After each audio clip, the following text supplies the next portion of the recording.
పాకిస్తాన్ ఏదైతే కోరుకుందో టీమిండియా నుంచి అది దక్కలేదు. టాస్ అయితే గెలిచింది కానీ హ్యాండ్ షేక్ అయితే చేయలేదు మన సూర్యకుమార్ యాదవ్.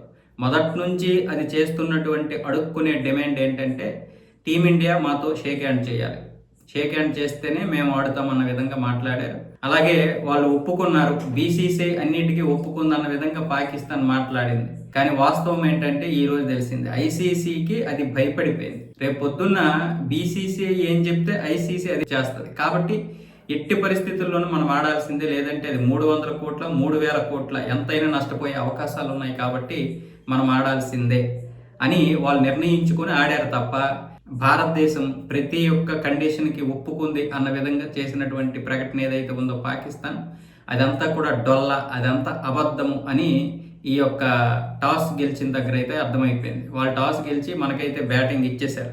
కానీ హ్యాండ్ షేక్ మాత్రం సూర్యకుమార్ యాదవ్ చేయలేదు. అనుకున్న విధంగానే పాకిస్తాన్కి మొదటి దెబ్బ.